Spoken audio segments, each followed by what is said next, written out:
Outstanding quarterback. Hey, James Leininger had a traumatic childhood, always waking up from nightmares, but his nightmares were not ordinary. James dreamed of crashing to his death as a fighter pilot. And in search for an explanation, his parents came to a conclusion that their son was reliving the death of his previous life. They followed the facts. They say their son is reincarnated from James Houston, Jr., a pilot who died in the Battle of Iwo Jima. James is now 11 years old and does not have nightmares anymore. But his parents, Bruce and Andrea, have written a book called Soul Survivor to explain the experience. Welcome to all of you. And that's you, James. I know you're probably going in late to school today as this book comes out. Andrea, how did you first find out that these nightmares might be more, there might be more to these dreams that he was having?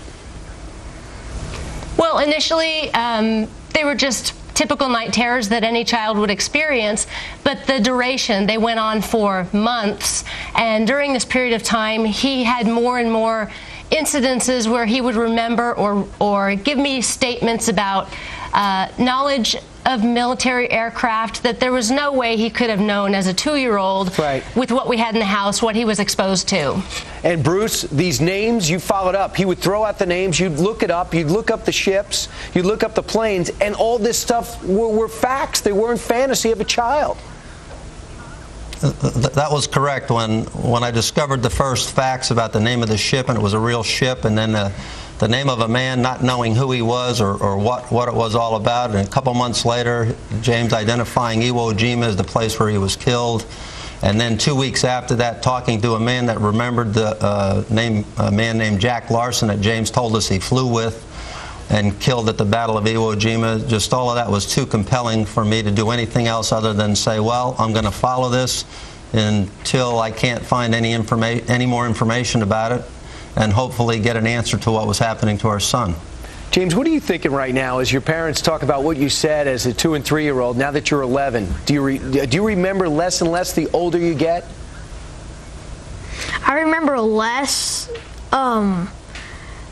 The last dream I had was around the age of 6, and I can't remember anything from any time.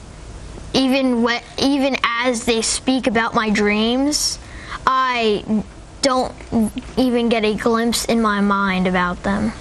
Have you contacted, that's amazing. Andrea, have you contacted any of the people, the relatives of the people that you've been discussing and could have had the experience with? And sadly, this guy, John Houston, he died in his plane, correct? Yes, apparently James Houston's airplane was hit in the engine, as James always said. At one point, when he was 2.5, he was just playing, and he looked at me and he said, "Mama, when I was James before, my airplane got shot in the engine and crashed in the water, and that's how I died." And that was his nightmare. He always... Wow. Oh, I'm sorry. Go ahead, Brian. I just saw another quote from James. He said that when you bought him a toy plane, and you pointed out, well, that plane's carrying a bomb. And he said, no, Mom, that's a drop tank. What kid knows that? That's right. That's right. I know. That's exactly it. He had just turned 2 when that incident happened. Well, it's a great book. And then the compelling... Go ahead, James. And then the compelling item was we found eyewitnesses to the death of James Houston, and they matched their descriptions of the event matched exactly what James described in his dreams. And you end up naming him James. Bruce, Andrea, and James. Yes. It's amazing. It's an amazing story. 2 unlikely people to be involved in a reincarnation mystery, but you are, and it is. It's a pleasure meeting you, and it's a great book. Congratulations. Soul Survivor is the name. Thank you so much. Thank you. Yep, and you can learn more about it. And we'll have it on our website, Fox.